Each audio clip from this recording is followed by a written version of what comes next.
ರಾಜ್ಯ ಕಾಂಗ್ರೆಸ್ನಲ್ಲಿ ಮತ್ತೆ ಮುಖ್ಯಮಂತ್ರಿ ಚರ್ಚೆ. ಸಿದ್ದು ವಿವಾದಕ್ಕೆ ಮತ್ತೆ ಖರ್ಗೆಯಿಂದಲೇ ಬ್ರೇಕ್. ಸಿದ್ದು ಬಣಕ್ಕೂ ವಾರ್ನಿಂಗ್, ಡಿಕೆಶಿ ಟೀಮ್ಗೂ ಎಚ್ಚರಿಕೆ. ದೆಹಲಿಯಲ್ಲೇ ಕೂತು ಮಲ್ಲಿಕಾರ್ಜುನ್ ಖರ್ಗೆ ಹುಕುಂ. ಸಿಎಂ ಬದಲಾವಣೆ ಬಗ್ಗೆ ಯಾರೂ ಮಾತನಾಡಂಗಿಲ್ಲ.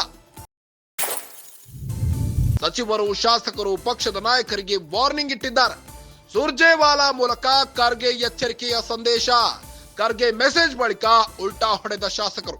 ಹೈಕಮಾಂಡೇ ಫೈನಲ್ ಫೈನಲ್ ಫೈನಲ್ ಅಂತಿರೋ ನಾಯಕರು. ಸಿದ್ದು ಬಣವು ಕೂಲ್. ಡಿಕೆ ಗ್ಯಾಂಗ್ ಸಹ ತಂಡ ಹೊಡೆದಿದೆ.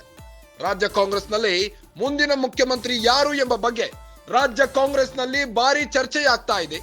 ಇದರ ಮಧ್ಯೆ ಕಾಂಗ್ರೆಸ್ ನಾಯಕರಿಂದ ಬಹಿರಂಗವಾದ ಹೇಳಿಕೆಗಳು ಬರ್ತಾ ಇದೆ. ಇತ್ತ ಡಿಕೆಶಿ ಪರ ಇದ್ದಂತ ನಾಯಕರು ಡಿಕೆಶಿ ಪರ ಬ್ಯಾಟ್ ಬಿಸ್ತಾ ಇದ್ದಾರೆ. ಮುಂದಿನ ಸಿಎಂ ಡಿಕೆ ಶಿವಕುಮಾರ್ ಅಂತ. ಇದರ ಮಧ್ಯೆ ಸಿದ್ದರಾಮಯ್ಯ ಬಣ ಕೂಡ ಸಿದ್ದರಾಮಯ್ಯನವರೇ 5 ವರ್ಷ ಕಂಟಿನ್ಯೂ ಮಾಡ್ತಾರೆ ಅನ್ನೋ ನಿಟ್ಟಿನಲ್ಲಿ ಶಾಸಕರು ಕೂಡ ಕೂಗು ಹಾಕ್ತಾ ಇದ್ರು. ಇದರ ಮಧ್ಯೆ ಈಗ ಮಲ್ಲಿಕಾರ್ಜುನ್ ಖರ್ಗೆ ಅವರು ಎಲ್ಲಾ ಶಾಸಕರಿಗೂ, ಎಲ್ಲಾ ನಾಯಕರು ಹಾಗೂ ಎಲ್ಲಾ ಸಚಿವರಿಗೂ ಕೂಡ ಎಚ್ಚರಿಕೆ ಇಟ್ಟಿದ್ದಾರೆ. ವಾರ್ನಿಂಗ್ ಕೊಟ್ಟಿದ್ದಾರೆ ಮಲ್ಲಿಕಾರ್ಜುನ್ ಖರ್ಗೆ. ರಾಜ್ಯ ಕಾಂಗ್ರೆಸ್ನಲ್ಲಿ ಮತ್ತೆ ಮುಖ್ಯಮಂತ್ರಿ ಚರ್ಚೆ ಮುನ್ನೆಲೆಗೆ ಬರ್ತಾ ಇದ್ದಂತೆ ಸಿಎಂ ವಿವಾದಕ್ಕೆ ಮತ್ತೆ ಖರ್ಗೆಯಿಂದಲೇ ಬ್ರೇಕ್ ಹಾಕಲು ಮುಂದಾಗಿದ್ದಾರೆ. ಸಿದ್ದು ಬಣಕ್ಕೂ ವಾರ್ನಿಂಗ್ ಇಟ್ಟಿದ್ದಾರೆ. ಇತ್ತ ಡಿಕೆಶಿ ಟೀಮ್ಗೂ ಕೂಡ ಎಚ್ಚರಿಕೆಯನ್ನಿಟ್ಟಿದ್ದಾರೆ. ದೆಹಲಿಯಲ್ಲೇ ಕೂತು ಮಲ್ಲಿಕಾರ್ಜುನ್ ಖರ್ಗೆ ಹುಕುಂ ನೀಡಿದ್ದಾರೆ. ಬಾಯ್ ಮುಚ್ಕೊಂಡಿದ್ರೆ ಸರಿ. ಎಲ್ಲೂ ಕೂಡ ಸಿಎಂ ಕೂಗು ಕೇಳಿ ಬರೋ ಹಾಗಿಲ್ಲ. ಕೆಪಿಸಿಸಿ ಅಧ್ಯಕ್ಷ ಸ್ಥಾನವೂ ಬದಲಾವಣೆ ಇಲ್ಲ, ಸಿಎಂ ಸ್ಥಾನವೂ ಬದಲಾವಣೆ ಇಲ್ಲ, ಡಿಸಿಎಂ ಸ್ಥಾನವೂ ಬದಲಾವಣೆ ಇಲ್ಲ.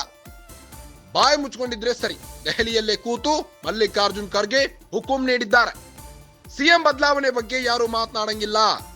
ಸಚಿವರು, ಶಾಸಕರು, ಪಕ್ಷದ ನಾಯಕರಿಗೆ ವಾರ್ನಿಂಗ್ ಇಟ್ಟಿದ್ದಾರೆ.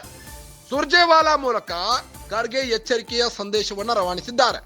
ಇನ್ನ ಖರ್ಗೆ ಮೆಸೇಜ್ ಬಳಿಕ ಶಾಸಕರು ಉಲ್ಟಾ ಹೊಡೆದಿದ್ದಾರೆ.